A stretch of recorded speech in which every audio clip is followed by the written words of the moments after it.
Une femme disparaît sans laisser de traces. Seule Miss Marple soupçonne un acte criminel. Bienvenue dans Détective Eternos, je suis votre hôte, Aloïs. J'aimerais savoir d'où vous regardez aujourd'hui. Lire vos commentaires est mon moment préféré de la journée.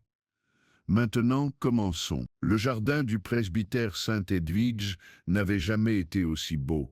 Sous un ciel aux nuances de nuages blancs et de bleu tendre, la fête annuelle du solstice d'été se déroulait dans toute sa splendeur parfumée. Des roses ondulaient le long du mur de pierre, des théières sifflaient avec contentement sur des tables en ligne amidonnées, et des banderoles claquaient dans une brise légère. On y trouvait des scones à la confiture de cassis, des biscuits Victoria saupoudrés de sucre glace, et un quatuor de cuivre sifflait vaillamment à travers Greensleeves, près du terrain de croquet. C'était, comme le déclara Madame Agnès Crowley du Women's Institute, avec un rictus de fierté contenue, exactement le genre de choses qui rend fier d'être anglais. Mademoiselle Jane Marple, assise sur une chaise en bois juste sous le vieux châtaignier du presbytère, sirotait son thé avec une appréciation réservée. Elle portait un cardigan gris tourterelle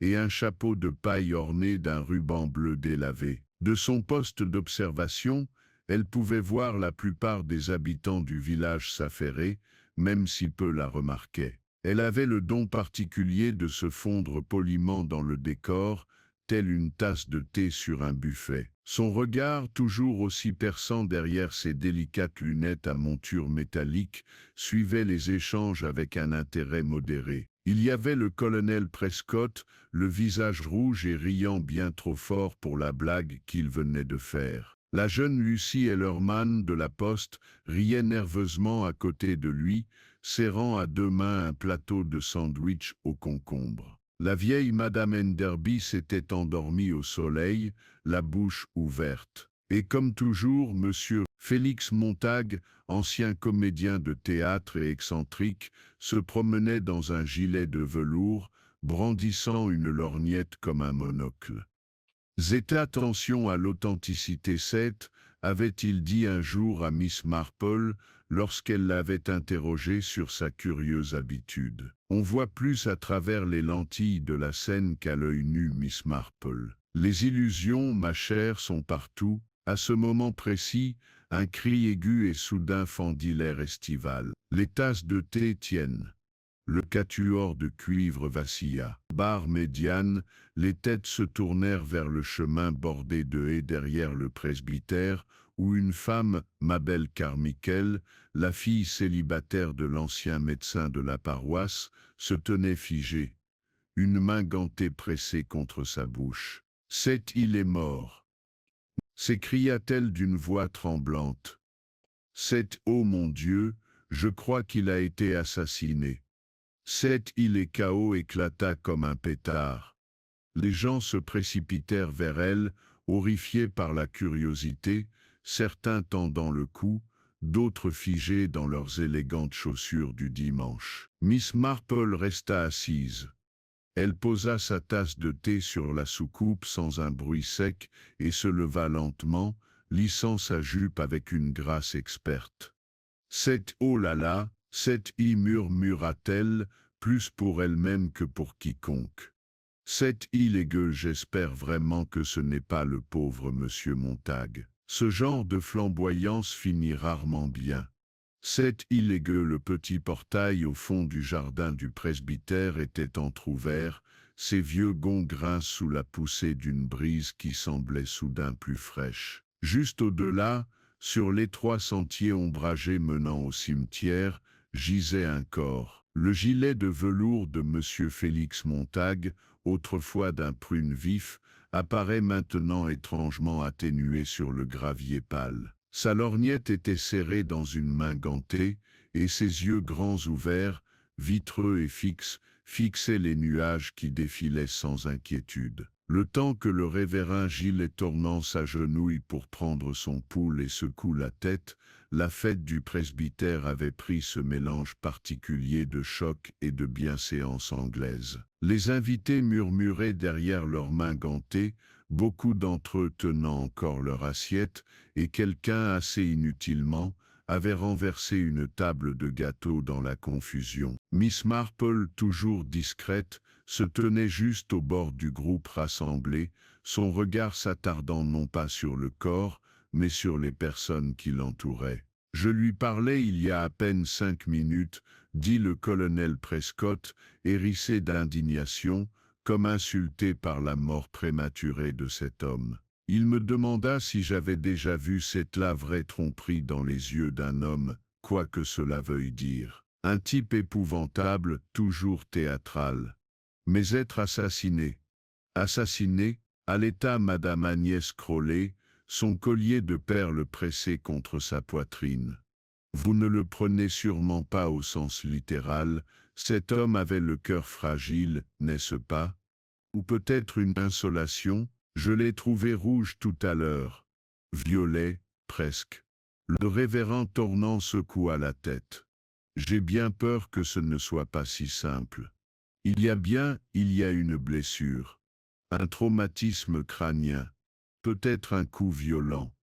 J'enverrai le jeune Peter appeler la police depuis le presbytère. Un coup violent, répéta faiblement Lucy Ellerman. Vous voulez dire que quelqu'un l'a frappé? Un silence profond et soudain s'abattit sur le groupe. C'est illégal, c'est carrément médiéval, murmura le docteur Cyril Bassington, qu'on avait appelé après avoir pris le thé près du terrain de croquet. Il retira ses lunettes et se pinça l'arête du nez. Oui, je dirais que c'était un coup, peut-être par derrière. Mais il faut que la police confirme.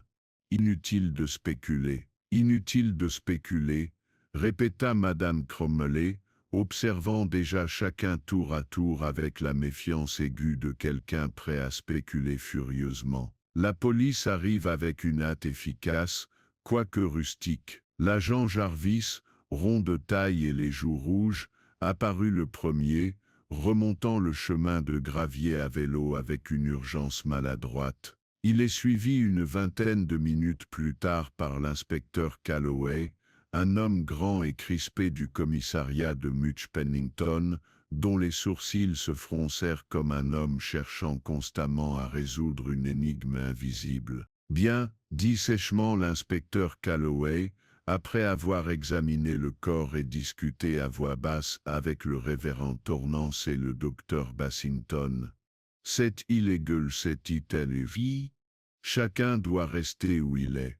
Personne ne doit quitter le presbytère. Nous traitons cette mort comme suspecte jusqu'à nouvel ordre. » Un murmure général de consternation et de gêne s'éleva.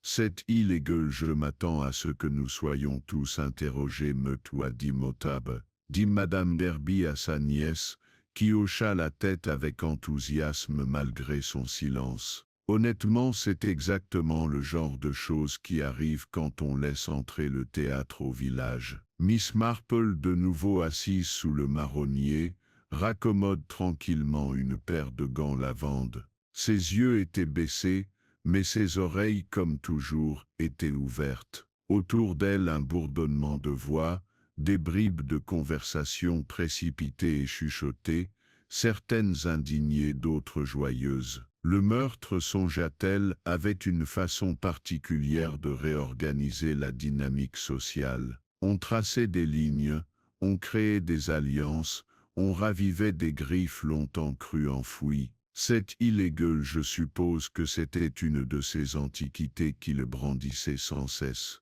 Murmura Clara Dean, une femme au teint fleuri qui tenait la mercerie près du parc. J'ai entendu dire qu'il collectionnait les armes anciennes. Il avait un sabre d'escrime dans son bureau, ou était-ce une épée de canne? Je l'ai montré à mon Bernard un jour. C'était vraiment fou à mon avis. C'était peut-être cet horrible serre-livre en forme de chérubin, répondit son amie, Madame Mott, les lèvres pincées. Il transportait toujours des choses pour s'être planté le décor badine, comme il disait. Je suppose que ce n'était qu'une question de temps avant que quelqu'un ne lui fasse entendre raison. C'est illitéralement, en fait illégal, je mûris, dit Clara avec un petit rire, qu'elle réprima aussitôt avec un mouchoir en voyant Miss Marple lever les yeux. L'inspecteur Calloway commença ses interrogatoires préliminaires sur la pelouse, utilisant l'une des chaises pliantes de la fête comme siège d'interrogatoire improvisé. Les invités, maintenant grincheux à cause du thé retardé et de la confusion, filtrèrent un à un sous son regard. Il commença par le révérend Torrance, puis passa au colonel Prescott, à Madame Carmichael, à Lucy Ellerman, et ainsi de suite. Chacun raconta plus ou moins la même histoire.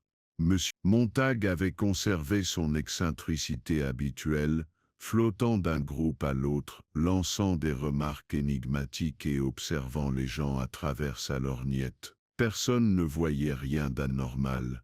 Personne n'entendit un cri ni une bagarre. Et tout le monde affirma qu'il semblait en parfaite santé, même si c'était un peu trop grandiose pour une garden party. Ce fut pendant le tour de Madame Carmichael que Manel Marple mit de côté ses travaux de reprise et écouta plus attentivement. « Je retournai vers l'église, mon demi, dit Madame Carmichael en s'essuyant le nez avec un mouchoir imprimé de rose. Cet illégueux je mis un moment de paix. Tout était un peu gai, trop gai. Cet illégueux je mis, dit mégueux je mis. J'ai d'abord cru qu'il s'était évanoui, mais en m'approchant de sa tête, inspecteur, ce fut horrible. Calloway nota quelque chose dans son carnet. Cet illégueux je mis. Avez-vous vu quelqu'un d'autre sur le chemin? Non, personne. Mais j'ai entendu quelque chose d'étrange. Un chant d'oiseau peut-être. C'était peut-être quelqu'un qui sifflait. Calloway haussa un sourcil. Cet illégueux je mis. Cet illégueux je mis. Cet illégueux je mis. Bon Truosenetim Carmichael cligna des yeux. Je ne sais pas. Quelque chose de mélodieux. Je n'ai capté que quelques notes. Calloway prit une autre note et lui fit un signe de la main. Merci, Madame Carmichael. Plus tard, tandis que les ombres s'étendaient sur la pelouse et que les invités étaient enfin congédiés, certains protestant vivement à propos du thé non bu ou des enfants non récupérés, Miss Marple se dirigea lentement vers le portail, les doigts entrelacés devant elle. Le chemin désormais barré par l'agent Jarvis d'une boucle de corde rugueuse semblait intact à l'exception du creux où M. Montag était tombé. Le gravier portait de légères traces d'éraflure, l'une profonde et courbée, l'autre légère et droite, comme si quelqu'un avait pivoté brusquement. Elle n'eut pas besoin d'enjamber la corde pour remarquer quelque chose au bord du parterre de fleurs, un petit objet lisse, à moitié caché dans les pétunias, un bouton. Elle n'appela pas l'agent qui se tenait à proximité.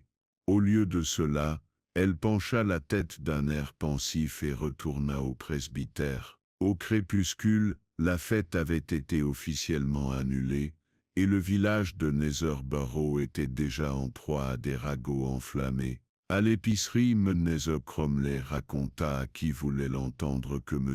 Montag avait été un peu un coureur de jupons dans sa jeunesse, ce qu'elle savait par expérience personnelle, peut-être regrettable. À la poste, Lucy Ellerman raconta à sa mère à voix basse qu'elle avait entendu Montag se disputer avec un homme plus tôt dans la semaine, sans se rappeler qui, quelqu'un en manteau marron, ou peut-être vert. Et au presbytère, Miss Marple, sirotant son thé du soir avec une pointe de citron, était assise près de la cheminée de sa chambre d'amis.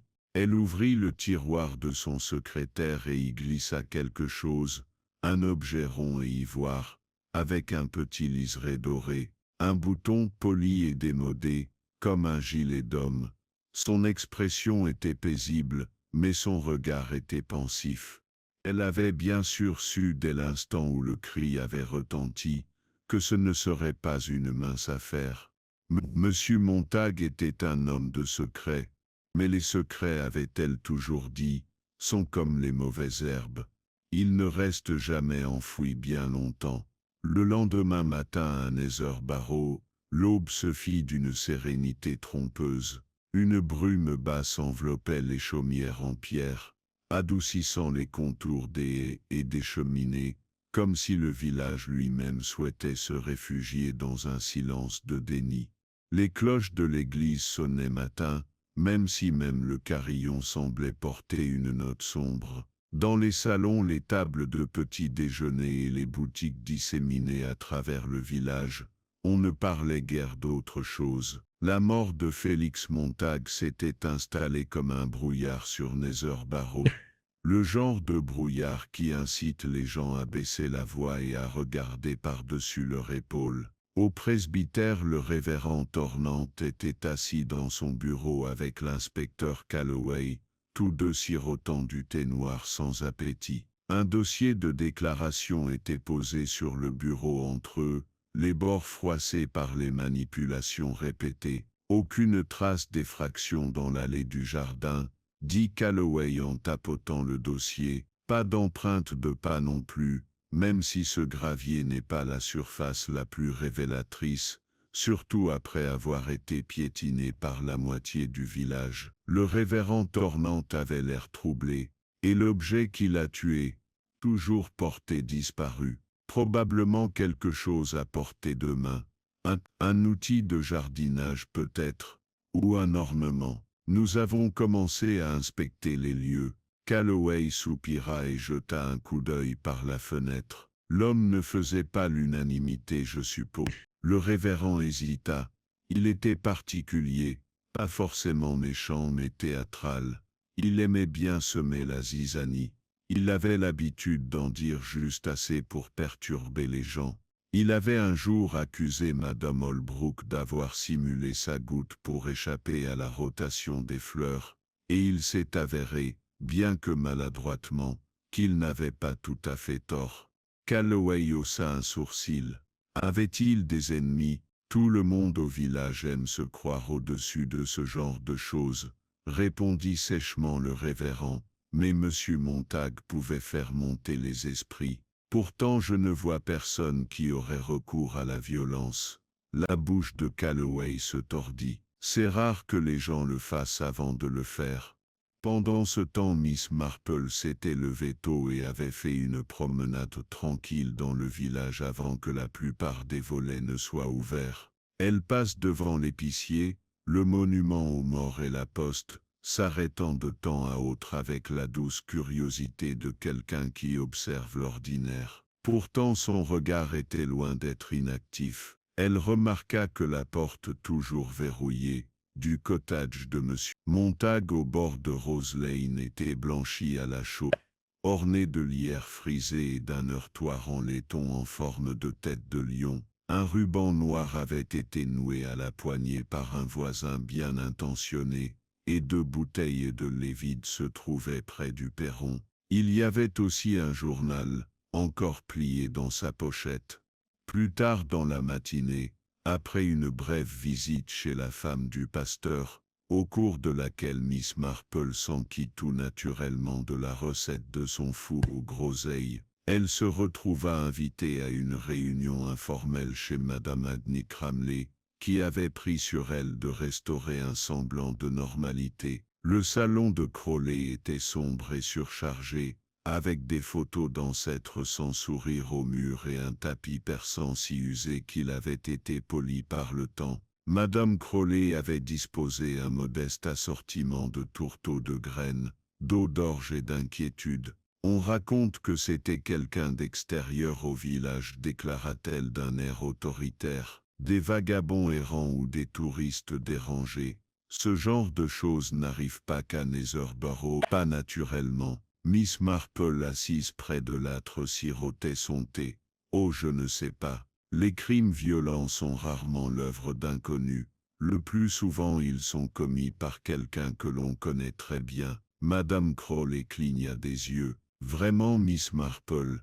Mais pourquoi? Qu'est-ce qui a bien pu pousser quelqu'un à faire une chose pareille? Oh, dit Miss Marple en croisant les mains sur son tricot, la jalousie, le ressentiment, l'orgueil blessé, tous ces petits poissons qui se logent dans les lieux tranquilles. Et j'imagine que M. Montag avait le don de les attiser. Cela a suffi à ouvrir les vannes. Il a dit que j'avais des mains malhonnêtes ne s'épelait.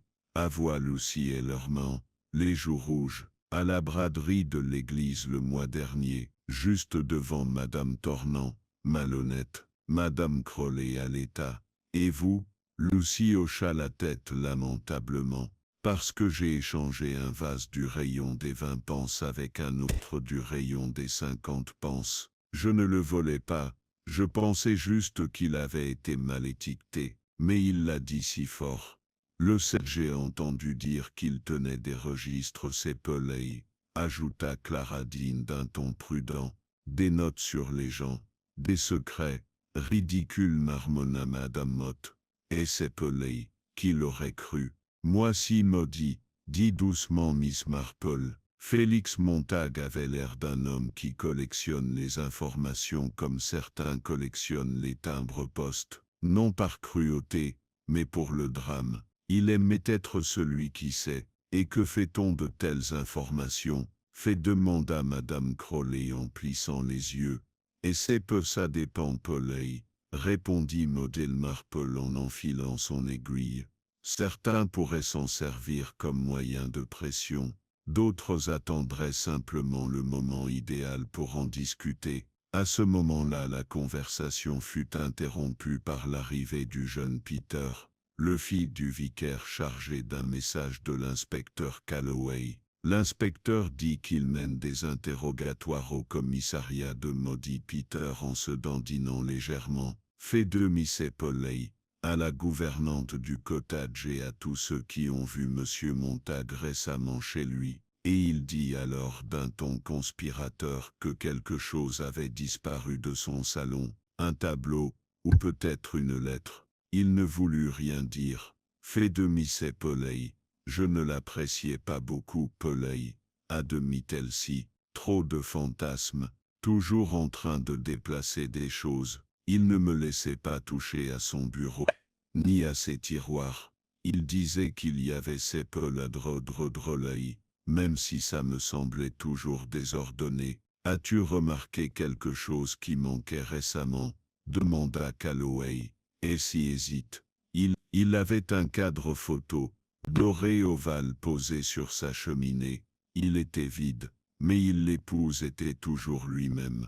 Il disait que ça lui rappelait un rôle qu'il avait joué sur le portrait d'un duc. Je n'ai remarqué qu'il avait disparu qu'hier matin. Avait-il des visiteurs? Un seul habitué, dit-elle. Monsieur Laurence Kill. Il vient de Woodley. Ils jouaient ensemble, je crois. Calloway griffonna le nom, et les lettres. Elsie fronça les sourcils. Il recevait beaucoup de courriers, surtout des magazines de théâtre et quelque chose dans de lourdes enveloppes. Il sentait légèrement l'eau de Cologne, mais je n'y ai jamais prêté attention, tandis que l'inspecteur Calloway continuait de suivre la piste des dernières heures de Montag.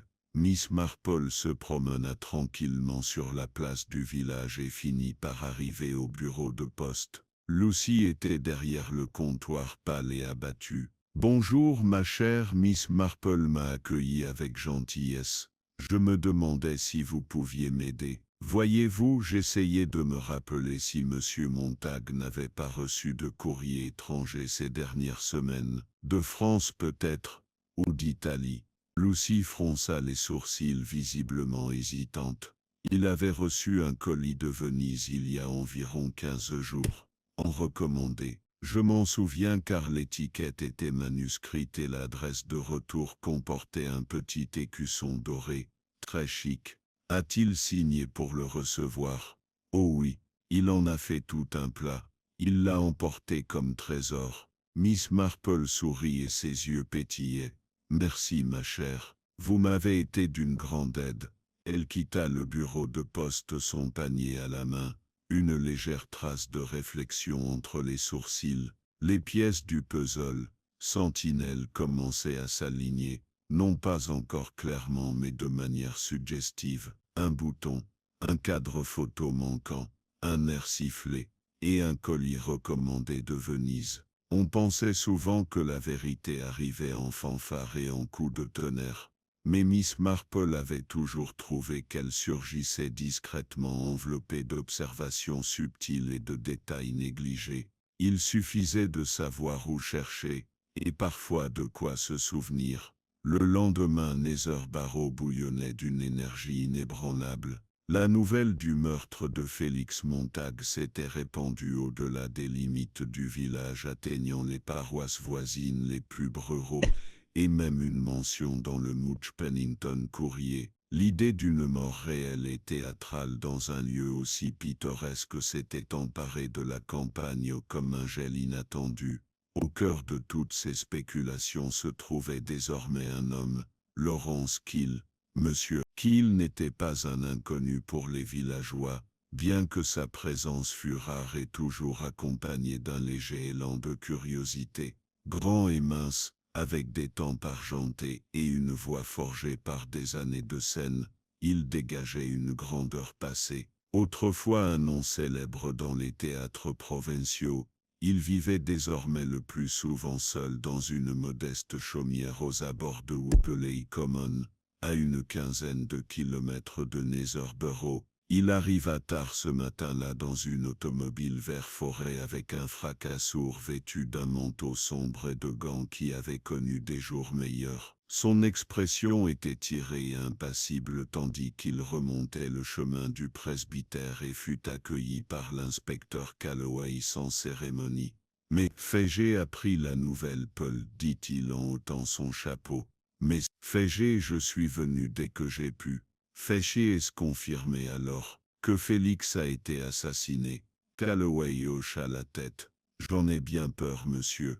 Nous avons posé quelques questions aux villageois. Votre nom est apparu comme un visiteur fréquent chez monsieur Montag. Qu'il eut un petit rire, dénué d'humour. Ce n'est pas un secret. Félix et moi étions amis, de vieux collègues. Dieu sait qu'il pouvait être insupportable. Pouvez-vous me dire quand vous l'avez vu pour la dernière fois? 3 jours avant la fête, répondit-il en trébuchant légèrement. Il m'a demandé de venir. Il voulait me montrer une lettre, a-t-il dit. Il a dit que cela bouleverserait le village s'il la révélait un jour. Bien sûr, avec Félix, cela pouvait vouloir dire n'importe quoi. Il collectionnait toujours les drames comme d'autres collectionnent les timbres. Qu'y avait-il dans la lettre 7? Je ne l'ai jamais vu. Qu'il plissa les yeux. Il dit que ce n'était pas le moment, qu'il lui restait un morceau à jouer avant que le rideau ne tombe. Calloway fronça les sourcils. Avait-il nommé quelqu'un d'impliqué? Non, mais il était ravi de lui-même. Il a dit que c'était à cause des jumelles. Calloway avoua plus tard au vicaire que cela n'avait aucun sens. Au même moment, la nouvelle de l'arrivée de Keel était parvenue au salon de thé, à la poste, et finalement à Miss Marple qui savourait une heure de tranquillité dans le jardin du presbytère avec un roman policier et une tasse de thé au chardon-marie. Elle accepta la nouvelle de l'interview de Keel d'un léger hochement de tête et dit, presque distraitement, oh oui. J'aurais bien cru que ça en arriverait là. Vous tête. À l'intérieur, l'inspecteur Calloway poursuit son enquête, s'intéressant maintenant au mobile. Monsieur Keel, y a-t-il eu un désaccord entre vous et monsieur Montag récemment? Keel hésita, pas plus que d'habitude. Il avait la langue bien pendue, et il aimait semer la zizanie. Il a un jour dit à un directeur devant toute la compagnie, que j'avais volé des répliques, que j'avais dit des bêtises, mais que j'étais assez malin pour laisser planer le doute. Vous êtes-vous disputé lors de votre dernière réunion? Nous avons échangé quelques mots, admit Keel. Il était agité, plus que d'habitude. Il a dit que quelqu'un essayait de le faire taire, qu'il finirait par avoir raison. Franchement, j'ai supposé que c'était encore un de ces coups de théâtre. Mais Calloway leva brusquement les yeux. Il a dit que quelqu'un voulait le faire taire. Oui, et vous n'avez pas pensé à le mentionner plus tôt. Je ne savais qu'il était mort qu'hier après-midi. Inspecteur. La voix de Keel était égale mais tendue. et cela semblait absurde sur le moment. Calloway prit quelques notes, puis le congédia momentanément.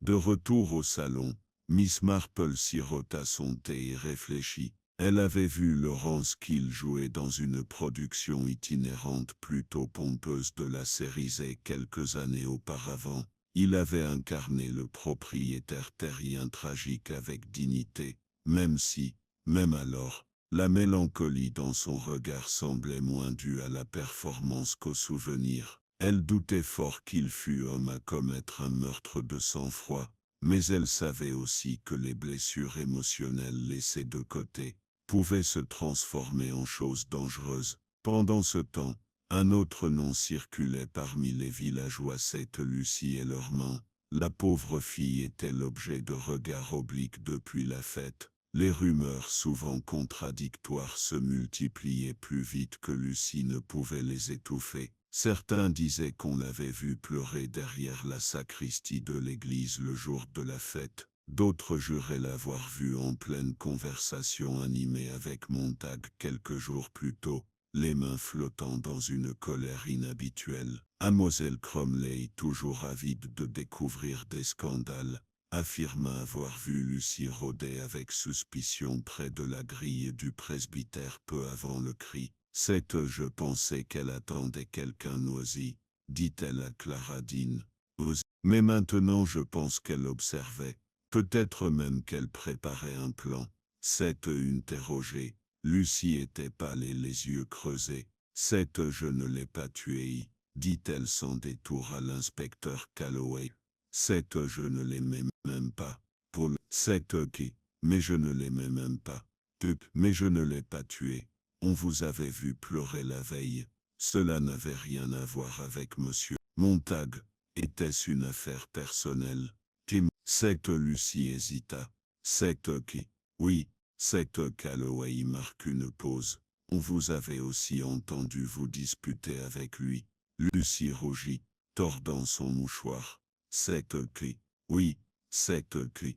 Il disait des choses horribles, menaçait de mentir sur moi, sur mon père, qu'il avait volé de l'argent pendant la guerre. Il ne l'avait pas fait, mais Félix disait qu'il en avait la preuve. Il ne l'en avait pas, bien sûr. Il aimait juste effrayer les gens. Calloway se pencha légèrement en avant. Et tu n'es pas allé le confronter le jour de la fête? J'ai essayé de l'éviter. T'a-t-il parlé? Il a fait une blague. Il m'a appelé cette Miss Malhonnêteté. Je suis parti. De l'autre côté de la fenêtre, Miss Marple flânait le long des parterres de fleurs, semblant admirer les fleurs de fin d'été. Mais elle a aperçu l'expression de Lucie juste avant qu'elle ne baisse la tête, du chagrin, certes, mais plus que ça, de la honte, et une peur profonde et irrésolue. Plus tard, Miss Marple retournerait dans sa chambre et ressortirait le bouton. Elle le posa à côté d'un petit carnet dans lequel elle avait commencé à noter des observations. Son écriture soignée et sobre indiquait le bouton suivant: gilet de gentleman, démodé. Montag tenait une lorgnette au moment du décès. Sifflement entendu par Madame Carmichael, air non identifié. Photo encadrée manquante, colis recommandé de Venise et lettres non montrées à Kill. Qu'il n'est probablement pas le tueur. Trop direct. Lucie effrayée. Honteuse de quoi? En bas, l'inspecteur Calloway discutait à voix basse avec le vicaire. On a l'impression qu'on se rapproche nos apaise-jeux, dit Calloway. Montag s'est fait des ennemis. Beaucoup. Mais seuls quelques-uns ont eu accès à la justice et ont eu l'occasion de la rencontrer. Et le mobile? Demanda le révérend Ormonte. Et c'est que les choses se compliquent, nos Anthony Calloway. Tout le monde avait un mobile, ou le croyait, même un meurtre. Il faut une autre approche. La femme du vicaire entra avec un plateau de scones, et la conversation s'orienta momentanément vers des sujets plus légers. Mais à l'étage, Mlle Marple continua son analyse silencieuse. Dans une affaire comme celle-ci, songea-t-elle, chacun observe ce que font les autres. mais il est tout aussi important de remarquer ce qu'ils ne font pas, ce qu'ils évitent, ce qu'ils cachent. La vérité, elle en était certaine, n'était pas loin, mais elle se cachait à la vue de tous. Peut-être était-il temps d'aller faire un tour discret au cottage de Monsieur Montag. Elle soupçonnait que des réponses se trouvaient non pas dans les mots prononcés lors des entretiens, mais dans l'espace où ces mots avaient vécu. Et si un meurtrier s'était donné tant de mal pour effacer quelque chose, peut-être que cet effacement même était ce qui révélerait la vérité. Le lendemain des entretiens de l'inspecteur Calloway, le village de Nether Barrow s'éveilla avec l'énergie méfiante d'un lieu encore plongé dans l'ombre d'une question sans réponse. La mort de Félix Montag commença à s'installer non seulement dans les conversations, mais dans la routine même de la vie villageoise, et un malaise se dessinait sous la surface des actes les plus simples. À la boulangerie, les clients, qui autrefois échangeaient des plaisanteries, chuchotaient maintenant entre deux gorgées de café et des regards prudents. Et à la poste, Lucy Ellerman travaillait avec une efficacité robotique, évitant le contact visuel, les lèvres serrées en une ligne fine et déterminée. C'est dans ce silence matinal que Miss Marple se mit en route pour Rose Lane. Elle portait un manteau marron doux et son deuxième plus beau chapeau, celui orné du ruban marron délavé que personne ne complimente jamais, idéal pour passer inaperçu. Le chemin lui-même était étroit et bordé de haies basses et soigneusement taillées, avec seulement quelques maisons dispersées le long. La maison de Félix Montag, la deuxième en partant du bout, se détachait pâlement sur la lumière matinale. Le heurtoir en laiton à tête de lion, terni par le temps, reflétait la lumière du soleil à son approche. La porte avait été laissée déverrouillée, sur ordre de l'inspecteur Calloway. L'agent Jarvis avait procédé à une inspection rapide la veille et déclaré les lieux sécurisés, mais sans particularité. Juste des livres et du désordre, avait-il dit avec un haussement d'épaules. Ce genre d'absurdité théâtrale. Rien qui vaille la peine d'être volé. Miss Marple, cependant, avait appris depuis longtemps que ce que les autres trouvaient sans particularité était souvent là où la vérité choisissait de se cacher. Elle franchit le seuil, plongée dans une légère odeur de cire à la lavande et de vieilles fumées de pipe. Le salon de devant était exactement ce qu'elle attendait d'un homme comme M. Montage Seben, de fauteuil moelleux, quelques affiches de théâtre au mur, des étagères croulant sous le poids des livres sur Shakespeare, des comédies de la Restauration et des mémoires d'acteurs oubliés. Des grains de poussière dansaient dans la lumière oblique de la fenêtre et, baignant la pièce d'une douce lueur. Elle se déplaçait lentement, respectueusement, laissant son regard se poser sur ce que la plupart des gens ignoraient. Un plateau à thé était toujours posé sur la table basse près de l'âtre, la tasse tachée des restes d'une infusion sombre. Sur la cheminée, l'absence du cadre photo ovale doré était marquée par un cercle distinct de bois plus propre, entouré de poussière. La place qu'il occupait autrefois semblait à Miss Marple comme une dent manquante dans un sourire. Petit, mais reconnaissable. Elle s'accroupit près du fauteuil le plus proche de la fenêtre. Là, caché juste sous le coussin latéral, se trouvait quelque chose d'étrange chez le coin déchiré d'une enveloppe en papier. Le bord était lisse, du genre de ceux utilisés pour les articles de papeterie coûteux. À peine visible dans la marge déchirée, se trouvait un blason doré et le mot imprimé Venise, murmura Miss Marple à voix haute. Il garda donc l'enveloppe à proximité. Soigneusement, elle glissa le bout de papier dans son sac à main, puis se leva et poursuivit son exploration silencieuse. Elle s'arrêta devant un bureau niché à côté des étagères. Les tiroirs étaient verrouillés, mais le rabat supérieur, un écritoire incliné, était entrouvert. À l'intérieur se trouvait un chaos de papier, de cartes postales, de programmes de théâtre et de coupures de magazines. La plupart étaient jaunis, cassant avec le temps.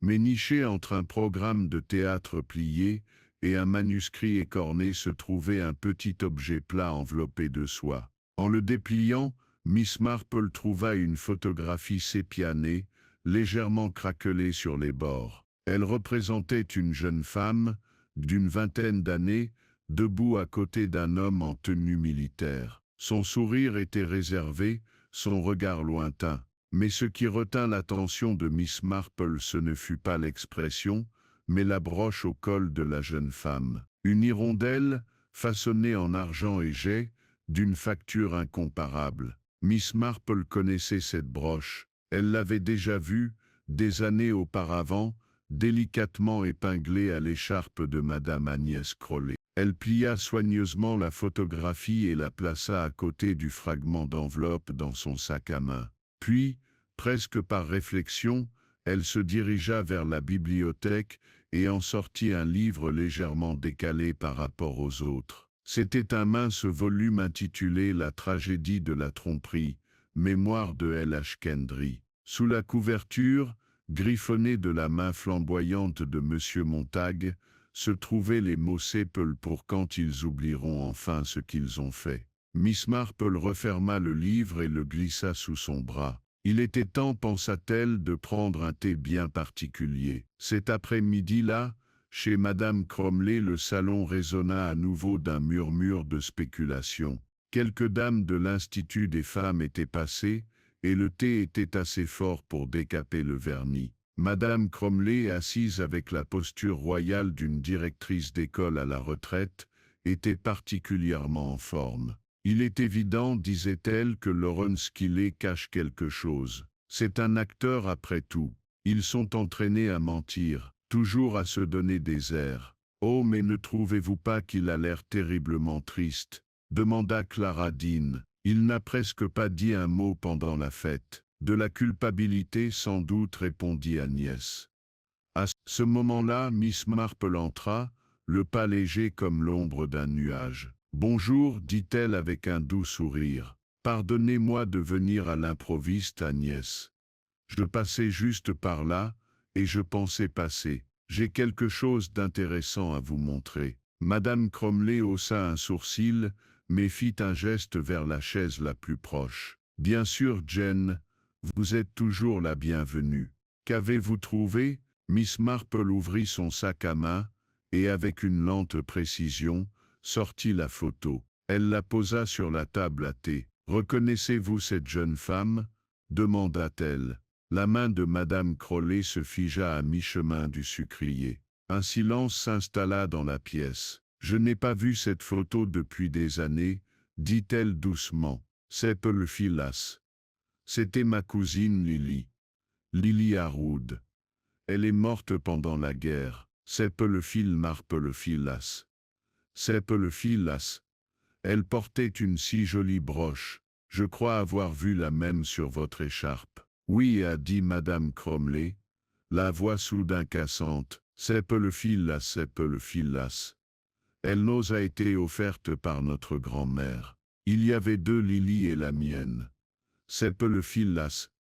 Caldabin se pencha en avant. Quel homme qui l'accompagne. Seppel Phillas. Disana Villapel Phillas. Seppel Phillas. Seppel Phillas, officier, abattu en France. Elle ne s'en est jamais remise. Seppel Phillas. Miss Marple Phillas. Elle n'ose avoir beaucoup sur cette période. Peut-être plus qu'il n'aurait dû. Seppel Phillas. La tasse de thé d'Agnès trembla lorsqu'elle la reposa. Je pense au dit doucement Miss Marple Phillas, que quelqu'un dans ce village préférerait que le passé reste enfoui. Seppel Phillas. Les yeux de Madame Cromley lancèrent des éclairs. Seppel Phillas. M'accusez-vous de quelque chose, Jane? C'est pas du tout, répondit sereinement Miss Marple. Mais les secrets ont une curieuse façon de se révéler, surtout quand on en collectionne autant que M. Montague. Un silence s'installa dans la pièce.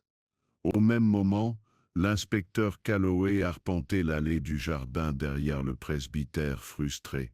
Il avait rendu visite à Lucie et à Kill, mais tous deux étaient restés inflexibles. Et le meurtre? Narma, Seppel Phillas. Il existait même en tant que tel, Mais il restait à trouver. Tout ce dont nous avons besoin est là, murmura-t-il. Nous ne le voyons simplement pas. Mais quelqu'un l'avait vu. Miss Marple retourna dans sa chambre d'amis, la photo et le livre bien rangés. Alors qu'elle se préparait à se coucher, son regard se posa sur le petit carnet posé sur la table. Elle ajouta une ligne à la page Sepelefil. Une photo relie Agnès au secret de Montag. Sepelefilas. Que savait Lily Zell? Elle marque une pause, puis souligne une phrase sous ses notes. Disait aux jumelles de théâtre. Sepelefilas. Elle se tapota le menton avec le stylo. On oublie que les jumelles de théâtre ne font pas que grossir. Elles focalisent. Elles permettent de voir au loin et de se rapprocher beaucoup trop. Monsieur Montag guettait quelque chose, ou quelqu'un.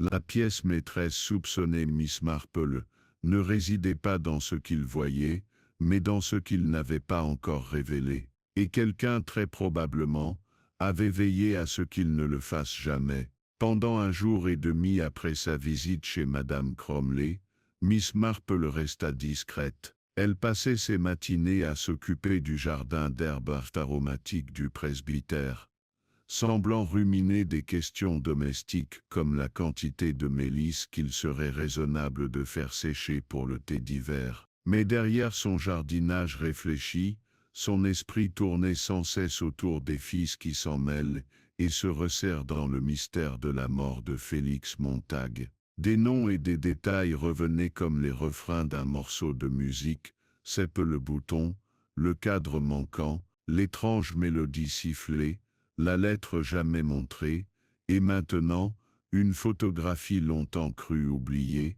celle qui reliait Agnès Cromley, indirectement mais indubitablement, à un engagement de guerre et à une femme morte depuis longtemps. Miss Marple ne croyait pas aux coïncidences, pas celles qui se réunissent dans le même petit village au même moment. Elle revenait tout juste d'une courte visite au cimetière lorsqu'elle trouva le révérend Thornton qui l'attendait sur le banc du jardin, l'air inquiet curieux. Miss Marple commença-t-il prudemment, l'inspecteur me dit que vous avez été plutôt active. Elle sourit et s'assit à côté de lui, lissant sa jupe. Oh, je n'ai posé que quelques questions douces. Vicaire, les gens disent les choses les plus éclairantes quand ils n'ont pas l'impression d'être interrogés. J'ose dire que oui, répondit-il. Puis il ajouta, mais vous avez donné un sacré coup de fouet à Agnès Cromley, à ce qu'il paraît, uniquement parce qu'elle a reconnu quelque chose qu'elle croyait bien caché par le passé, dit Madame Marple avec douceur. Un secret qui n'aurait peut-être pas fait de mal il y a des années, mais entre les mains d'un homme comme M. Montag. Le vicaire soupira. Jeanne, pensez-vous vraiment que quelqu'un l'a tué à cause de la guerre? Après toutes ces années, je pense, dit-elle en joignant doucement les mains sur ses genoux, que les secrets, surtout ceux qui touchent à la fierté et à la réputation, ne perdent pas leur pouvoir simplement avec le temps. Au contraire, ils deviennent plus lourds. À ce moment précis, l'inspecteur Calloway menait une nouvelle série d'interrogatoires, se concentrant cette fois moins sur les événements de la fête elle-même et plus sur le réseau de connexion qui rayonnait de Montag, comme les rayons d'une roue. La première à être convoquée ce matin-là fut Madame Clara Dean, arrivée au commissariat avec son mari. Elle s'assit raide en face de l'inspecteur et déclara aussitôt n'avoir rien de substantiel à apporter, mais qu'elle ferait de son mieux pour l'aider. Madame Dean de mine, commença Calloway. Avez-vous déjà assisté à une lecture privée de M. Montag? C'est que ses yeux s'écarquillèrent légèrement. C'est que c'est bien oui, 1 ou 2 fois. Il avait l'habitude d'inviter quelques membres de la vieille société dramatique dans son cottage pour des soirées poésie-vin, plutôt inoffensives. Qui d'autre était présent ces soirs-là? Oh, laissez-moi réfléchir. Agnès Cromley certainement. Lucie est venue une fois, mais elle n'est pas restée longtemps. Monsieur Kiel bien sûr, et je crois que le docteur Bassington est passé une fois. même si je soupçonne qu'il a trouvé cela terriblement ennuyeux. Calloway prenait des notes. Montag ne parlait jamais de tenir des registres, des journaux, des notes sur les gens. Séquestel hésita. Il disait des choses parfois, sur le fait que la vérité se cachait toujours à la vue de tous. Séquestel, les gens se révèlent au moment où ils ne le veulent pas. Honnêtement, inspecteur, j'ai toujours pensé que ce n'était qu'une absurdité théâtrale. Mais Calloway repensait déjà aux objets disparus chez Montag. Une lettre, un cadre photo, et maintenant peut-être un journal intime.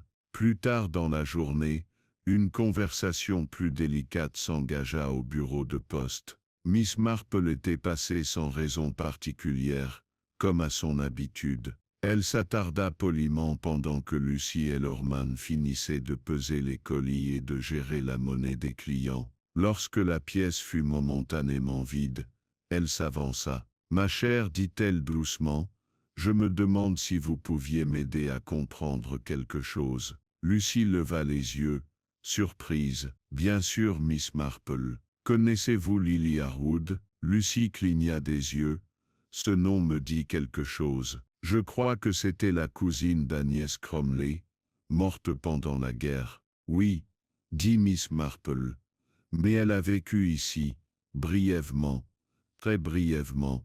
En 1941, elle logeait dans un cottage appartenant à votre père. » Lucy fronça les sourcils. « Je l'ignorais. » Miss Marple poursuivit d'un ton léger. « Je crois qu'elle est partie dans des circonstances assez soudaines. On dit qu'elle était fiancée, mais le mariage n'a jamais eu lieu. » Lucy resta silencieuse un instant. Puis elle dit doucement: « Séquestel, mon père n'a jamais parlé de la guerre. » « Pas vraiment. Une seule fois il a parlé d'une promesse qu'il n'a pas pu tenir. J'ai supposé qu'il parlait d'un ami décédé. » Miss Marple fit un petit signe de tête compatissant. « Je me demande, ma chère, s'il est possible que Félix Montag ait découvert quelque chose sur le passé de votre père, quelque chose qu'il pensait que d'autres trouveraient honteux. » Lucy pâlit. Il dit avoir des preuves. « Mais mon père n'a jamais rien volé, n'a jamais rien fait de déshonorant. Je sais qu'il n'a rien fait. » « Non, dit Miss Marple. Je ne le crois pas non plus. Mais une fausse accusation murmurée à l'oreille des bonnes personnes peut faire autant de dégâts que la vérité. » Lucy poussa un soupir tremblant et hocha la tête. Pendant ce temps sur Rose Lane, l'inspecteur Calloway est retourné au cottage des Montag pour une fouille plus approfondie. Cette fois, il était accompagné d'un agent de police et d'un serrurier. En moins d'une heure, ils avaient ouvert les tiroirs verrouillés du bureau. La plupart étaient remplis de papiers anodins, d'affiches de théâtre, de factures de libraires, et même de correspondances dactylographiées avec de vieux amis du théâtre. Mais un tiroir tout au fond livrait un mince carnet noir. Les pages étaient couvertes d'une écriture précise, et son contenu s'avéra rapidement stupéfiant. Nom, date, observation, des conversations entières reproduites de mémoire, des scandales anciens et récents, certains d'une banalité ridicule, d'autres d'une gravité désastreuse. Dans un passage, un paragraphe était souligné 2 fois. LH est venu en 1941. Je n'y suis resté que 6 semaines. Parti par honte, enfant perdu, fiançailles rompues, un scandale apaisé. Agnès a protégé le nom. Calloway fixa les mots. Une autre entrée que le père de Siey soupçonnait de vol, rumeur lancée par l'infirmière de Cramley, elle-même lors d'une dispute de rotation, sans fondement, alimentée par l'amertume. La jeune fille porte encore le poids du poids, et une autre qu'il craint d'être insignifiante, a conservé des lettres d'il y a des années, une de LH, peut-être la dernière avant sa disparition, ne l'a jamais montrée à personne. Calloway se passa la main sur le visage. « Mon Dieu !» marmonna-t-il. Il jouait avec le feu. Il retourna au presbytère plus tard dans la journée, et présenta le carnet à Mlle Marple, dont l'expression s'adoucit en lisant la documentation minutieuse. « Ce n'est pas une preuve, dit-elle, mais c'est une carte de douleur, de fierté et de réputation. » Montag savait comment la manier. Il savait que quelqu'un essaierait de l'arrêter. Elle hocha la tête. « Oui, mais je ne crois pas qu'il s'attendait à un meurtre. Il croyait au théâtre, pas à la violence. » Mais la lettre que Calloway lui avait suggérée. Miss Marple se tapota les lèvres du doigt. « Je pense que nous devons retrouver M. Keel, mais pas pour l'accuser, pour l'interroger sur la lettre qu'il ne nous a jamais montrée, car quelque part dans cette lettre, je soupçonne que se trouve la vérité ultime. Et Madame Cromley, Agnès est intelligente, mais pas téméraire. Si elle avait affronté Montag, elle aurait utilisé la parole, pas la force. Personne d'autre n'avait à la fois la motivation et le tempérament nécessaires pour le réduire au silence aussi rapidement.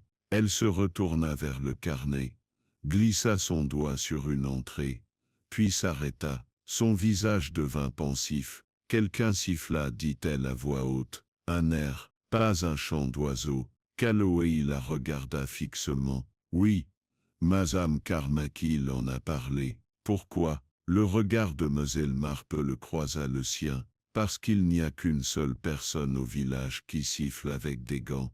Je les ai vus le faire, il y a des années, en taillant des haies. Siffler leur permet de garder un rythme régulier. » Elle se leva, replia le carnet et sourit faiblement. « Je pense, inspecteur, qu'il est temps que j'aie une petite conversation avec le docteur Cyril Bassington. » Nether Barrow était un village bâti sur les coutumes et les cérémonies. C'était un endroit où les jours se mesuraient au son des cloches lointaines, aux scones refroidissant sur des grilles et au bruit des pas familiers sur les chemins de gravier. Mais le 4e jour après la mort de Félix Montag, ce rythme s'essouffla à nouveau. Peu après midi, une nouvelle et troublante découverte fut faite, qui allait approfondir le mystère et raviver le calme déjà vacillant du village. Ce fut Lucy Ellerman qui la trouva.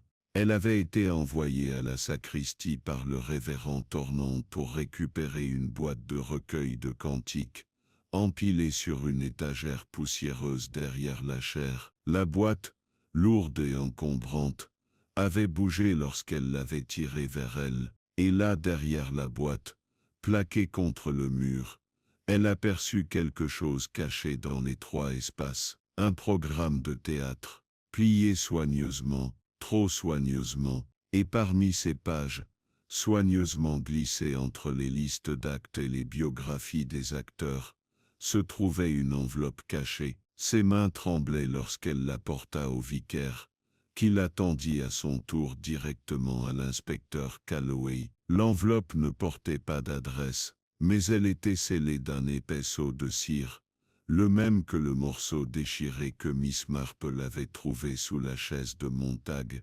Venise, et à l'intérieur, une lettre. Le contenu était dactylographié, la signature était manuscrite, et le ton était indéniablement théâtral. « À qui de droit, si ceci vous parvient, je suis soit mort, soit déshonoré, soit déçu. J'espère plutôt que pour le premier, il aura plus de panache. Voyez-vous, j'ai toujours collectionné des choses comme les témoignages, les vérités et les petites histoires embrouillées, et ceci est le dernier, mon rappel, si vous voulez. La vérité concerne les événements d'avril 1941, et un nom oublié uniquement parce qu'il convenait à beaucoup de l'oublier. Son nom est Lily Harwood. » La lettre continuait, confiante, énigmatique et accablante. Félix Montag l'avait écrite, manifestement par mesure de sécurité, une performance posthume, mais il ne citait pas explicitement les noms.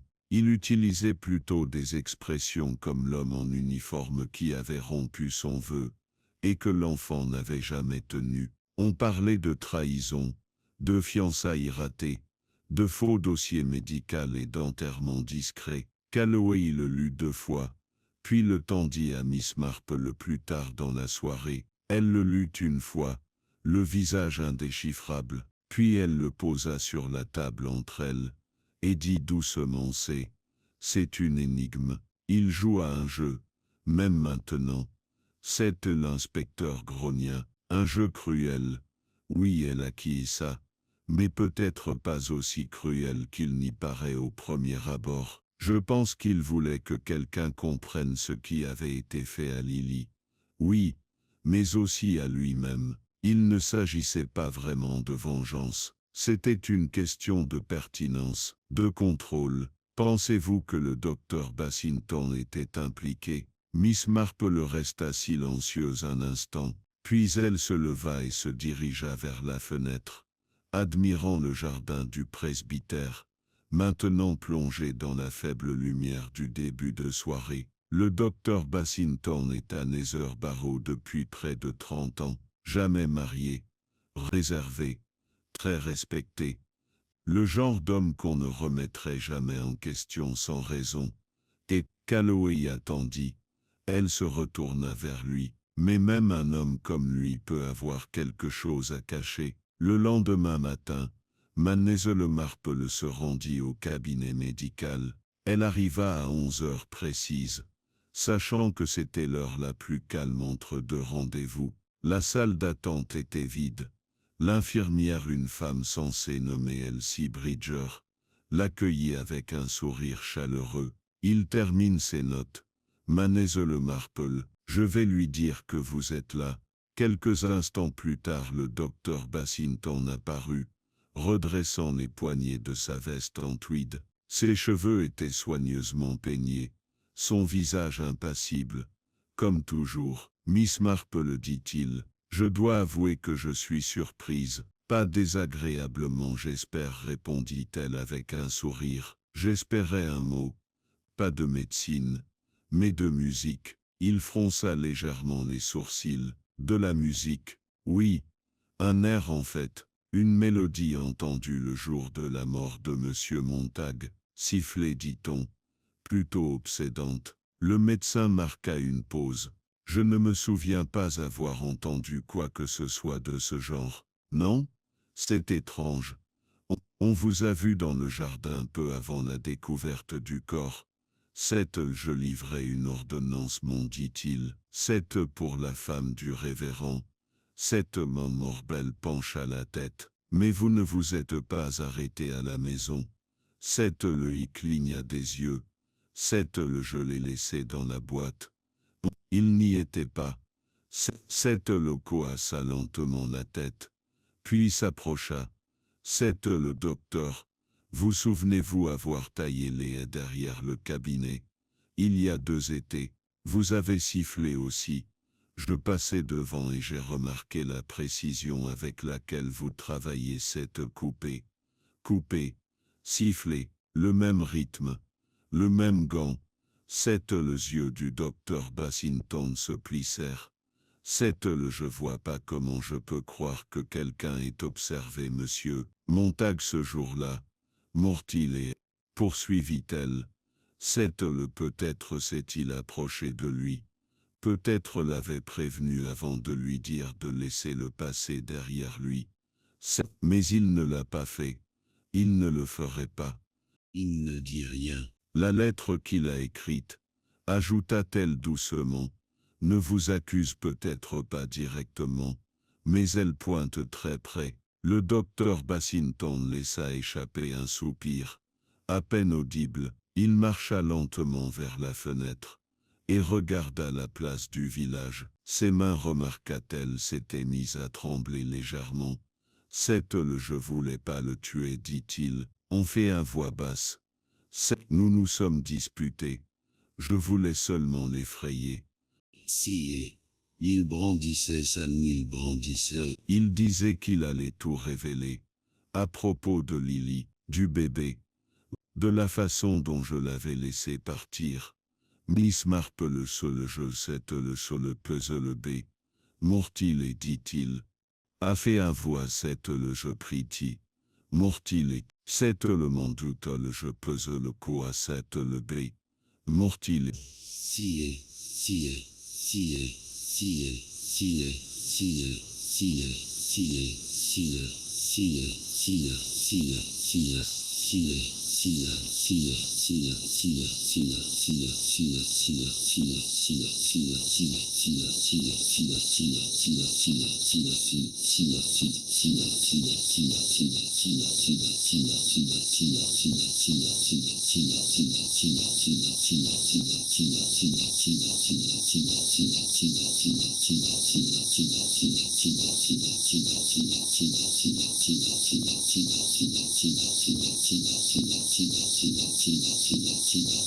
Mais l'histoire n'était pas terminée. Ce soir-là, alors que le soleil disparaissait derrière les collines, et que les ombres s'étendaient sur les ruelles pavées, Miss Marple s'assit de nouveau avec l'inspecteur Calloway, racontant sa conversation. C'est le jeu le péote le jeu peut le coassette le coassette le piso poassette le jeu zo boassette le coassette le jeu boassette le coassette le coassette le coassette le coassette le co. Mais il manque encore quelque chose. C'est le je crois qu'à ce moment-là, on frappa à la porte. L'agent Jarvis entra, essoufflé. C'est le Monsieur, il y a eu un autre incident. C'est le jour d'incident. Un incendie, monsieur, au cottage de Montag. Petit compte tenu mais intentionnellement. Quelqu'un s'introduisit par effraction et met le feu au tiroir du bas du bureau. Miss Marple se leva également. L'expression perçante de compréhension. Mais ce n'était pas fini. Quelqu'un d'autre voulait détruire ce journal. Alors le docteur Bassington est coupable. Rosolebine. Quelqu'un d'autre craignait ce que Montag savait. Et ils sont prêts à en finir avec ce qu'il a commencé pour taire la vérité. Une fois pour toutes, dehors les lumières du village commencèrent à scintiller, projetant des lueurs dorées aux fenêtres et le long des sentiers. Nether Barrow semblait à nouveau paisible.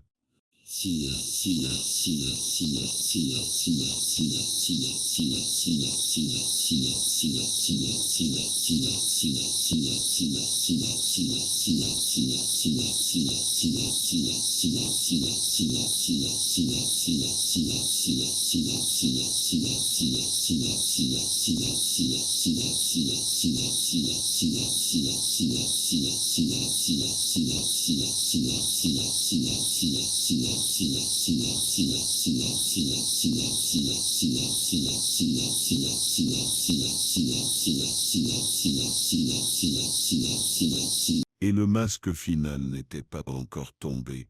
Le lendemain se leva avec un soleil hésitant et un vent qui murmurait contre les haies comme si les arbres eux-mêmes étaient inquiets.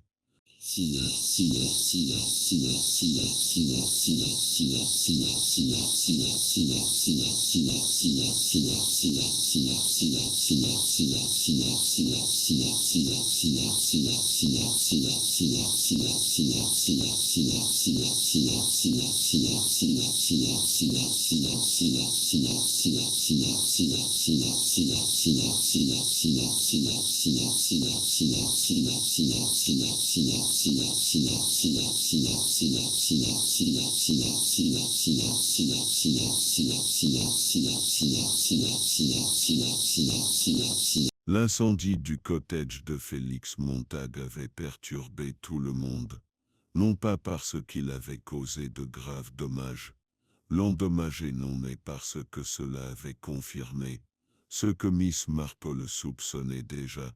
Quelqu'un essaya encore d'effacer la vérité. Les aveux discrets du docteur Cyril Bassington la veille au soir avaient apporté à l'inspecteur Calloway la conclusion dont il estimait avoir besoin. La chute, la panique, le vol de la photo, tout cela dressait un tableau plausible, quoique tragique. Pourtant Miss Marple restait sceptique. Il y avait quelque chose de trop précis dans le placement de la lettre dans la sacristie.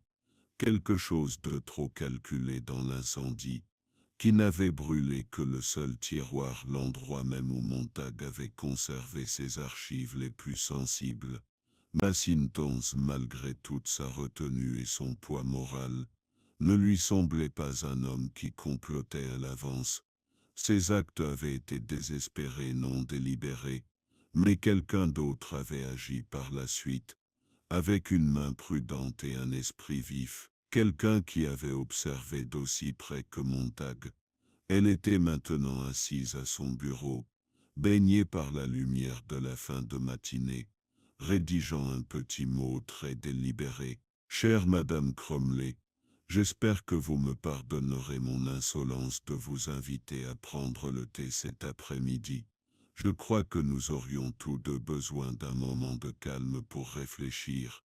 Il y a un point que je souhaite clarifier, et je crois que vous en détenez peut-être la clé. Salut Jane Marple. » Elle scella l'enveloppe et la tendit au jeune Peter au presbytère qui promit obligeamment de la remettre en se rendant au jardin. Agnès Cromley arrive à 4 heures précises comme Mademoiselle Marple l'avait prévu, vêtue de son habituel manteau bleu marine à boutons dorés et d'un chapeau qui avait été à la mode lors du couronnement. Son visage était pincé par la fatigue et peut-être plutôt par une lueur d'appréhension. Ils étaient assis dans le salon du presbytère, le feu crépitait doucement et un service en porcelaine fine soigneusement posé sur le plateau. Mademoiselle Marple versa avec grâce et offrit des tranches de génoise à l'orange. Agnès refuse le sucre. J'y vais droit au but, Jane, dit-elle d'une voix sèche. Et ce à propos de ce dont nous avons parlé plus tôt. De Lily? En partie, dit Miss Marple. Mais ce n'est pas du passé que je souhaite parler aujourd'hui. C'est du présent. Et de ce que quelqu'un a fait pour préserver une version du passé qui n'est peut-être pas entièrement vraie. Agnès cligna des yeux. Je ne suis pas sûr de suivre. Vous étiez à la fête, Maudit, dit doucement Miss Marple. Moi aussi. Monsieur Montag aussi avec sa lorgnette, observant comme toujours. Et quelqu'un, je crois, s'est approché de lui juste avant sa mort. Quelqu'un qui avait quelque chose à perdre s'il révélait le contenu de cette lettre. Agnès aurait dit. Cyril Bassington a avoué, n'est-ce pas? Oui. À la chute. À prendre le cadre. Mais pas au feu. Et pas à planter la lettre. Je ne vois pas ce que cela prouve. Miss Marple prit sa tasse de thé et regarda calmement par-dessus le bord. Vous souvenez-vous du bazar de l'église il y a 2 ans, quand le bureau du vicaire a été cambriolé et qu'une petite boîte contenant des enveloppes de dons a disparu?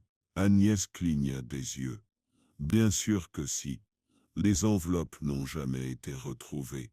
Mais 1 semaine plus tard, l'Église a reçu un don anonyme correspondant au total au shilling près. Curieux n'est-ce pas?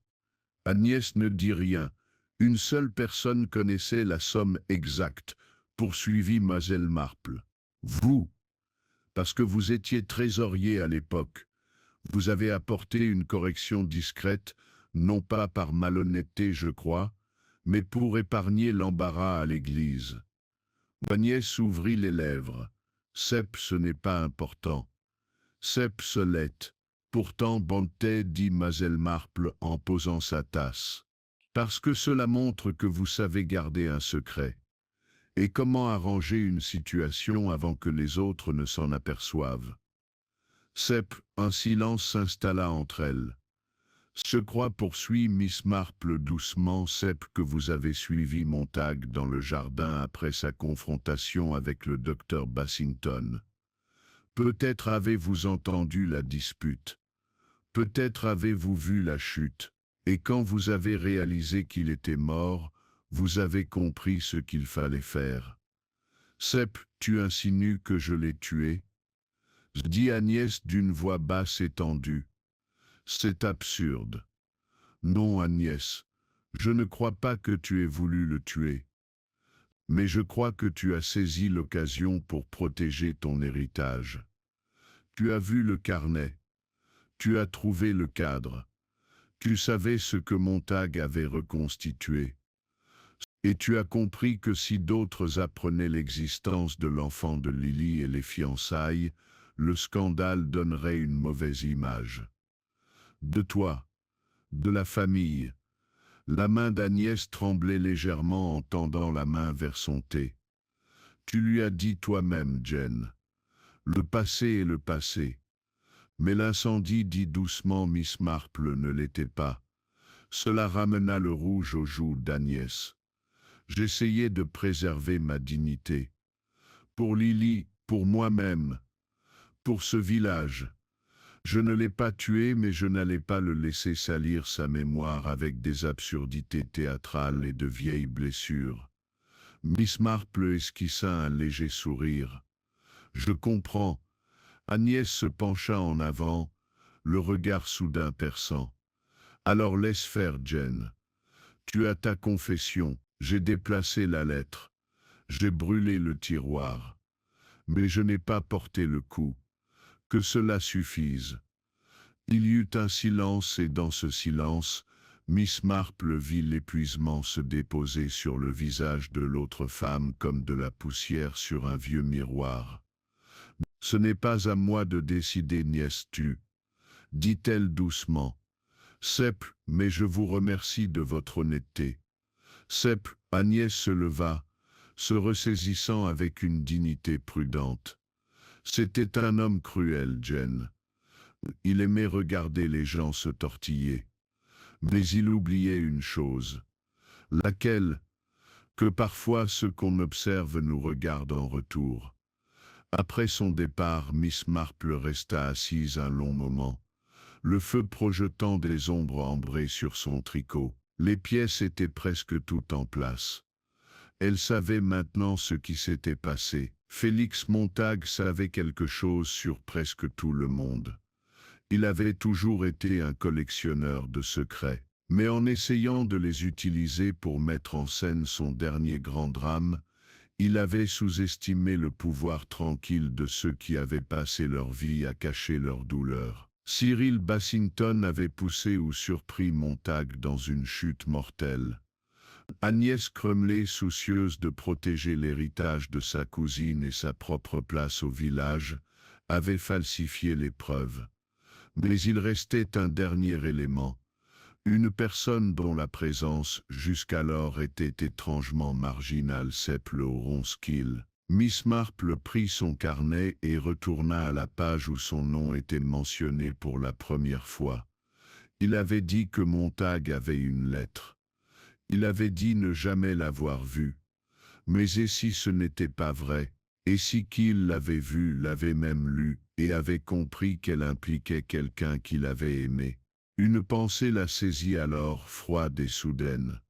Et si l'enfant que Lily avait perdu n'était pas celui de Bassington? Et si c'était celui de Ronskill? Les implications étaient stupéfiantes. Et cela expliquerait pourquoi il était arrivé si vite à Nether Barrow, pourquoi il s'était attardé près des lieux sans vraiment faire son deuil. Si c'était vrai, alors Ronskill avait plus de mobile que quiconque. Miss Marple se leva et se dirigea vers la fenêtre, scrutant l'horizon où le soleil commençait à se colorer d'or. Il restait qu'une conversation à avoir, et cette fois ce serait son ultime épreuve. Elle ne poserait aucune question, elle se contenterait d'un souvenir, une suggestion, et puis elle observerait. Car comme elle l'avait toujours su, la vérité ne se trouvait pas dans les réponses. Elle se trouvait dans les réactions. L'air matinal à Nether Barrow était plus frais que toute la semaine, imprégné du parfum des feuilles humides et de la fumée de l'âtre. Le village, bien que toujours animé de murmures, sembla s'arrêter légèrement, tel un public juste avant la tombée du rideau sur le dernier acte. Quelque chose flottait dans l'atmosphère, une conscience collective que le mystère commençait à se tourner vers l'intérieur. Au presbytère, Miss Marple revêt son habituel cardigan gris doux et épingla une petite broche camée à son col. Ses yeux, bien que doux comme toujours, brillaient d'une lueur qui signifiait qu'elle avait teint le dernier nœud de l'écheveau emmêlé. Elle avait rendez-vous avec le Ronskill à la salle de lecture du village. C'était un endroit calme caché derrière le cimetière, autrefois une salle de classe, aujourd'hui utilisée pour les clubs de lecture, les avis paroissiaux et occasionnellement pour une partie de bridge. Elle le connaissait bien. Les fenêtres offraient une excellente lumière. Le silence encourage l'attention. Qu'il arriva pile à l'heure. Il portait un manteau de laine sombre et une écharpe soigneusement nouée autour du cou, l'image même d'un homme posé. Mais Miss Marple avait vu suffisamment d'hommes sur scène et dans les salons pour savoir quand le calme était de mise et quand il était sincère. Miss Marple la salua en tend poliment ses gants. « Vous avez demandé à me parler ? » « Oui, » répondit-elle en désignant les chaises près de la cheminée. J'ai pensé qu'il était temps que nous terminions notre conversation. Du thé, il déclina mais resta assis. Pendant un long moment, elle ne dit rien. Elle sortit simplement son tricot et se mit à travailler tranquillement, le léger cliquetis des aiguilles emplissant l'espace entre elles. Qu'il croisa une jambe sur l'autre et attendit mais mal à l'aise. Il observa ses mains, puis le feu, puis les livres accrochés au mur. Finalement, dit Miss Marple presque distraitement, je crois que Félix Montague avait l'intention de mettre en scène sa dernière représentation en nous prenant tous pour personnages. Il aimait beaucoup le théâtre, n'est-ce pas? Qu'il sourit faiblement. Il vivait pour ça. Mais en jouant ce rôle, poursuivit-elle, il avait oublié combien il est dangereux d'écrire une pièce dont on ne peut contrôler la fin.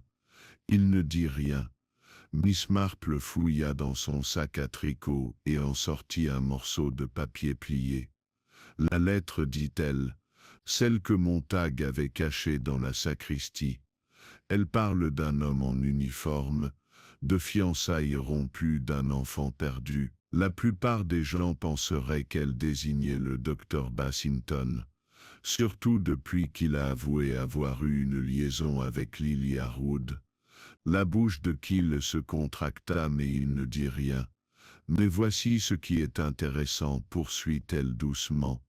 Lily n'arriva à Nether Barrow que fin mars 1941.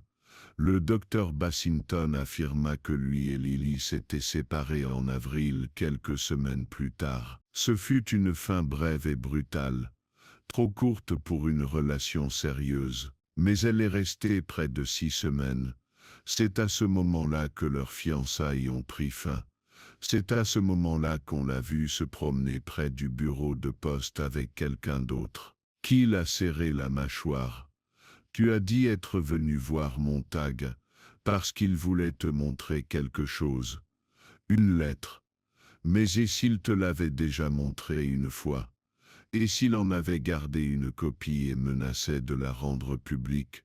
Miss Marple a posé la lettre sur la table, mais ne l'a pas glissée vers lui.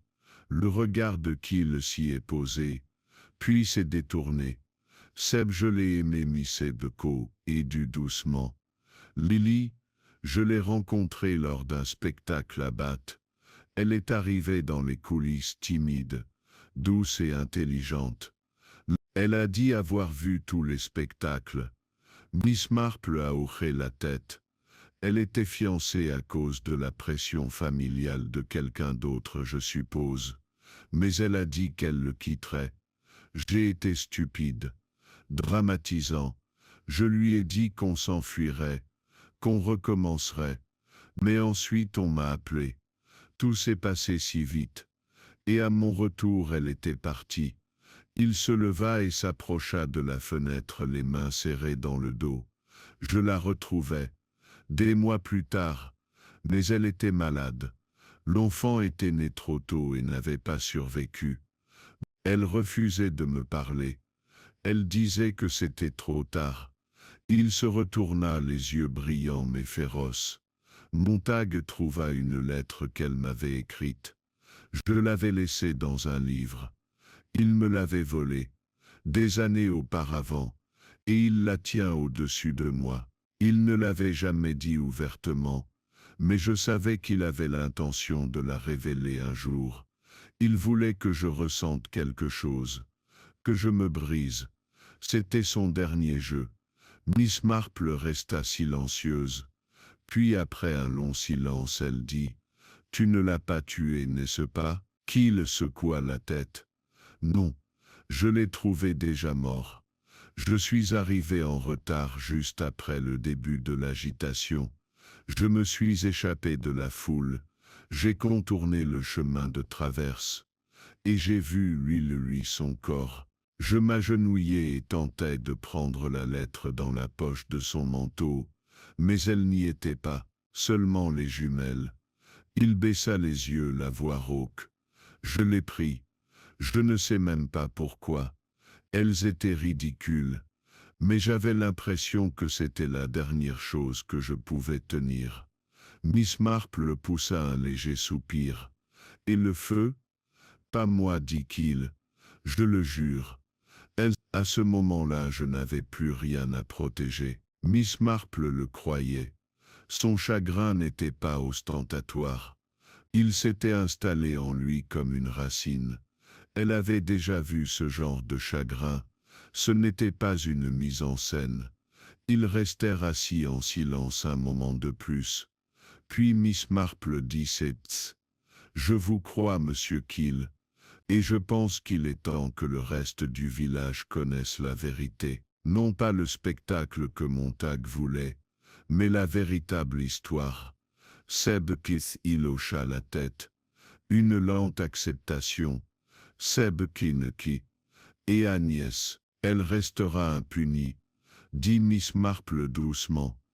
Elle agissait pour préserver la mémoire, non par malveillance. L'inspecteur notera sa partie, mais je soupçonne qu'aucune inculpation formelle ne sera retenue. Ce soir-là, alors que le ciel se teintait d'ardoise, et que les lampes du village s'allument, l'inspecteur Calloway se tenait dans le salon du presbytère, écoutant tranquillement. Mlle Marple racontait tout ce qu'elle avait appris. Il n'était jamais question de savoir qui avait poussé Montag, dit-elle, mais de savoir qui craignait ce qu'il révélerait. Calloway hocha tête. Bassington sera accusé d'entrave, peut-être d'homicide involontaire. Qu'il son casier judiciaire restera vierge. Et Madame Cromley, elle s'est déjà condamnée elle-même, dit Mlle Marple, et sa punition sera de porter le poids de chaque silence qu'elle a gardé. L'inspecteur fixe le feu un long moment. Comment faites-vous, Miss Marple? Vous avez toujours quelques longueurs d'avance. Elle sourit faiblement. Oh, j'observe simplement. Les gens vous disent des choses. Inspecteur, même lorsqu'ils pensent être prudents. Tout dépend de ce qu'ils choisissent de dire ou de ne pas dire du tout. Tandis qu'il prenait congé, Miss Marple se rassit sur sa chaise et reprit son tricot. Le fil s'enroula autour de ses doigts, régulier et sans hâte. Le rideau était tombé. La vérité avait parlé, et le paisible village de Netherborough avec le temps retrouverait sa routine. Mais tout ne serait plus jamais tout à fait comme avant. Près d'une semaine s'était écoulée depuis la révélation de la vérité sur la mort de Félix Montag, et le village de Netherborough avait amorcé son lent retour à la vie normale. On ne parle plus de la fête de la Saint-Jean qu'à voix basse, car cette terrible journée avait été remplacée par de nouvelles préoccupations. C'était la récolte à venir, le concours de fleurs et la question de savoir si la pluie s'arrêterait pour la réparation du toit de l'église. Mais quelque chose avait changé sous la surface. Comme Miss Marple le faisait souvent remarquer, même les plus petites révélations peuvent bouleverser la vie du village comme une pierre tombée dans une eau calme. Le meurtre avait été résolu, certes, mais il n'avait laissé aucune solution claire. C'était rare. Le docteur Bassington, après avoir été interrogé et avoir fourni une déposition écrite complète, a été formellement inculpé d'homicide involontaire. La couronne, cependant, n'avait aucun intérêt à étaler l'affaire au grand jour. Son permis d'exercer la médecine fut discrètement suspendu, et il annonça sa retraite volontaire, invoquant des tensions nerveuses et un désir de solitude. On ne l'avait pas revu depuis, bien que des rumeurs circulaient selon lesquelles il serait parti sur la côte pour loger chez un cousin. Quant à Madame Agnès Crowley, elle était restée à Nether Barrow.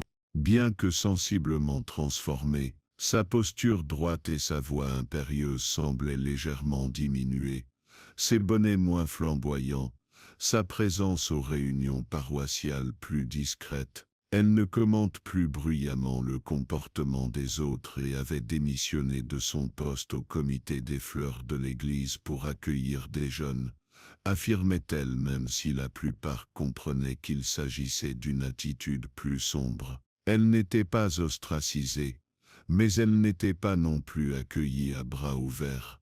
Le village, avec sa douceur anglaise, avait reconnu sa culpabilité sans jamais l'exprimer à voix haute. Laurence Kiel était parti 2 jours après sa conversation avec Miss Marple. Il était resté silencieux dans le cimetière pendant plus d'1 heure ce matin-là, les yeux rivés sur la petite plaque commémorative sous l'if, celle portant le nom de Lily Harwood.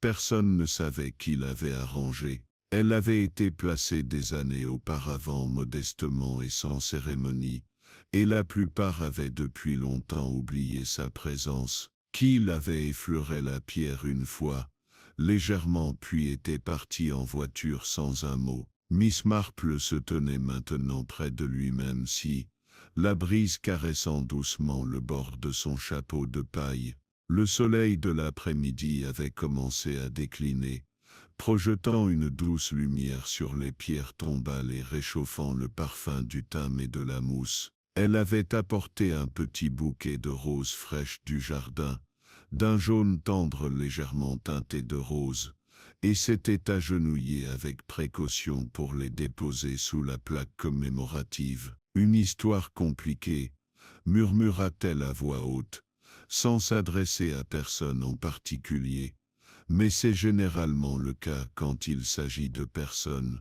Elle resta là un moment encore, les doigts croisés devant elle, puis se releva lentement et descendit les 3 chemins de gravier en direction du portail de l'église. Au bureau de poste, Lucie Ellerman se tenait derrière le comptoir, triant des timbres en fredonnant doucement. Ses joues avaient repris des couleurs, et elle ne fuyait plus le regard des villageois.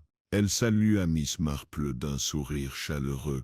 « Oh Miss Marple, vous venez de rater la livraison, bien que j'ai mis de côté votre vie à la campagne. »« Merci ma chère, » dit Miss Marple en l'acceptant d'un gracieux hochement de tête. « Et comment allez-vous ?»« Beaucoup mieux, » dit Lucie en marquant une pause. « C'est drôle.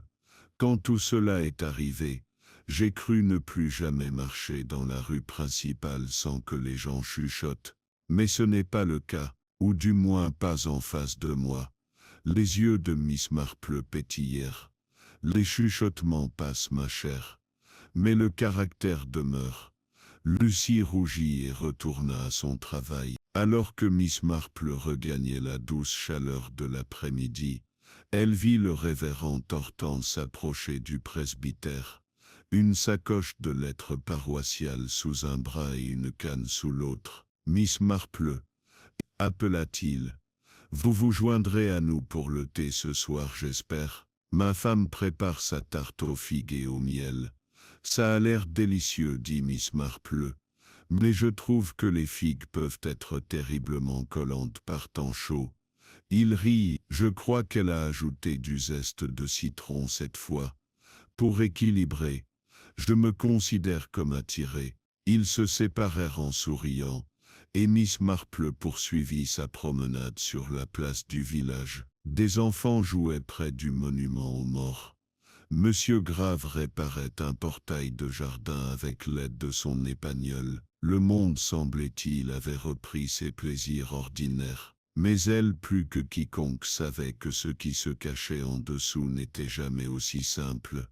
Elle retourna au presbytère et s'assit dans le jardin, son tricot sur les genoux et un pot de camomille infusant à côté d'elle. Le carnet qu'elle avait tenu tout au long de cette liaison reposait maintenant fermé sur la petite table, ses pages emplies de son écriture délicate. Elle n'avait aucune intention de le partager avec qui que ce soit. Son but n'était pas de prouver quelque chose, mais de comprendre. Finalement, l'histoire de Félix Montague ne se résumait pas à la mort, ni même au secret.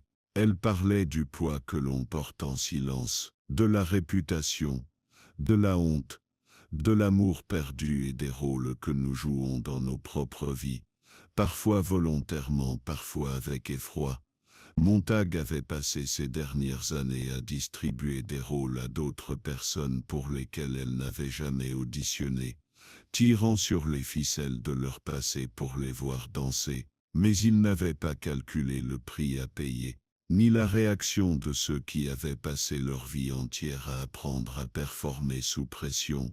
Le docteur Bassington, avec sa culpabilité silencieuse, Agnew Crumley, avec sa rigidité morale et son chagrin secret, Lawrence Kill, avec son chagrin enfoui et ses souvenirs trop longtemps retenus, même Lucie, dont la honte n'avait jamais été la sienne, et pourtant aucun d'eux n'avait vraiment souhaité la mort de Montague, pas de manière préméditée.